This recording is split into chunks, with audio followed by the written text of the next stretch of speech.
አዶናይ እና ጆሲ በተጠረጠሩበት ለመልካም ጠባይ ተቃራኒ የሆነ አለባበስን በተመለከተ የፌዴራል ወንጀል ምርመራ ያጣራው ነው ያለውን ጉዳይ በተመለከተ ጠበቃና የሕግ አማካሪ አያሌው ቢታነህ እንግዲህ ለመልካም ጠባይ ተቃራኒ የሆነ ወይም ደግሞ ለመልካም ስነ ምግባር ተቃራኒ የሆነ ተግባር ፈጽመዋል በሚል በ2025 የቲክቶክ ክሬቲቭ አዋርድ ላይ ለማህበረሰቡ ባህል እሴት ሞራል ተቃራኒ የሆነ ነገር ነው በሚል የተያዙ ግለሰቦች እንዳሉ ይታወቃል። ከነዚያ ግለሰቦች በኋላ ደግሞ ታዋቂው ሰግጥ ፈምስ በሚል የሚታወቀው ቲክቶከር አዶናይ እንዲሁም ደግሞ ጆሲ በማግስቱ ደግሞ በተጨማሪነት ተይዘዋል ማለት ነው። እነዚህ ግለሰቦች አያያዝን ደግሞ በተመለከተ ቲክቶክ የዚህ የፌዴራል ወንጀል ምርመራ ምን ብሏል?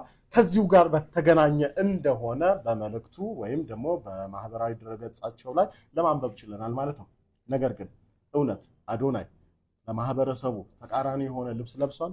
ለመልካም ጠባይ ተቃራኒ የሆነ ድርጊት ፈጽሟል የሚለውን ነገር እንግዲህ እንደ ተመልካች በመድረኩ ላይ የተከናወኑ ነገሮችን በምንመለከትበት ጊዜ ካለባበስ ጋር ወይም ከማህበራዊ ሴትን ተቃራኒ የሆነ ነገር ፈጽሟል በሚል ለመግለጥ በጣም አስቸጋሪ ያደርገናል ማለት ነው።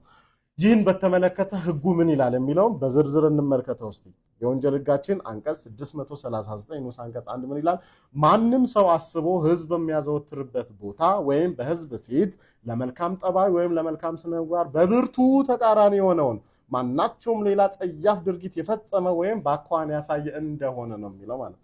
ስለዚህ ከዚህ ጋር በተያያዘ በአኳኋን ያሳየ ማለት በምልክት፣ ባለባበስ፣ በንግግር እና በተለያዩ መልከም ማለት ነው። ለምሳሌ ፓምፕ ፍላየርስ ምናምን የተለያዩ ነገሮችንም ፖስት አድርጎ ሊሆን ይችላል። ልብሱ ላይም የሚገልጣቸው ነገሮች ሊኖሩ ይችላሉ ማለት ነው። እንዲህ አይነት ነገርን ግን በተመለከተ አላየንም። ይሄንን ካለባበስ ጋርም በተያያዘ አንዳንድ ግለሰቦች ምን ይላሉ? የሐመር ግለሰቦች ቢመጡ ታዲያ እነሱም ለመልካም ጠባይ ተቃራኒ የሆነ ነው ሊባል ይችላል? አይደለም። ለምን? ማህበረሰቡ ያመነበትና የሚታወቁበት ነው። የሚታወቁበት አለባበሳቸው ነው። ለምሳሌ በተጨማሪም ደግሞ ቢሽ ዳር ላይ ስንሄድ ሁላችን ራቁታችን ነው የምንሆነው፣ በፓንት ብቻ ነው የምንሆነው። ይህም ሁሉም ሰው ተመሳሳይ የሆነ ማህበረሰባችን አምኖ የተቀበለው ዓለም አቀፍ የሆነ መገለጫ ነው ማለት ነው። ይሄ ግን ህዝብ በተሰበሰበበት ለሞራልና ለእሴት ተቃራኒ የሆነ በዚያ ህዝብ መሃል ራቁት መገኘት፣ በዚያ ህዝብ መሃል የሌላን በሀገራችን ግብረ ሰዶማዊነት ህገወጥ መሆኑን በሚገልጸው የህግ አግባብ ተቃራኒ የሆነ አለባበስ ለብሶ መገኘት ወንጀል ነው። ስለዚህ ለዚህ ነው ፐብሊክ ዲሴንሲን መሰረት ያደረገ የወንጀል ተግባር የሚያስቀጣ። ነገር ግን አዶናይንና ጆሲን በተመለከተ የፈጸሙት የወንጀል ተግባር አለ ብዬ በእኔ በኩል እንደ ህግ ባለሙያ አላምንም። ግን ፖሊስ ከዚህ በተቃረነ መልኩ ሌላ ጉዳይ ሲፈጽሙ ነበር የሚል ሆነ ለህዝቡ በግልጽ በዚህ ጉዳይ ላይ ሊያሳውቀን ይገባል እንጂ ከዚህ ካለባበስ ጋር በተያያዘ ግን ተቃራኒ የሆነ ለህግም ለሞራልም ተቃራኒ የሆነ አለባበስ መኖሩን ያረጋገጠ ነገር በሌለበት ሁኔታ በያዛቸው አግባብነት አለው ብዬ አላስብም። ተጨማሪ ነገር የሚመጣ ከሆነ በዚህ ላይ ዝርዝር ማብራሪያ የምሰጥ ይሆናል። ኮፒ ሊንክ፣ ሼር፣ ሪፖስት ማድረግና አትርሱ። አመሰግናለሁ። በዓታ ለማርያም ታኅሳስ 3 ቀን የሚከበረው ለምንድን ነው? የእመቤታችን ወደ ቤተ መቅደስ መግባት፣ የእመቤታችን ልደት፣ የጌታችን ልደት በዓል፣ እመቤታችን ከቤተ መቅደስ መውጣት። የእመቤታችን ወደ ቤተ መቅደስ መግባት። ስለ በዓታ ማርያም ሁሉም ክርስቲያን ሊመልሳቸው የሚገባ 10 ጥያቄዎች። ስንት እንደመለሳችሁ በኮሜንት አሳውቁን። ፎሎ በማድረግ እንጀምር። ቅድስት ድንግል ማርያም ወደ ቤተ መቅደስ የገባችው ስንት ዓመት ሲሆናት ነው? 1 ዓመት፣ 2 ዓመት፣ 15 ዓመት፣ 3 ዓመት? 3 ዓመት። በዓታ የሚለው ቃል የየትኛው ቋንቋ ነው? ትርጉሙስ ምን ማለት ነው? የዕብራይስጥ ቃል ምስጋና፣ የግዕዝ ቃል ቤት ወይም መቅደስ፣ የግሪክ ቃል ድንግል፣ የአረብ ቃል ብርሃን። የግዕዝ ቃል ቤት ወይም መቅደስ። የእመቤታችን ቅድስት ድንግል ማርያም ወላጆች እነማን ናቸው? ዳዊትና ሳራ፣ ዮሴፍና ሐና፣ ኢያቄምና ሐና፣ ዘካርያስና ኤልሳቤጥ። ኢያቄምና ሐና።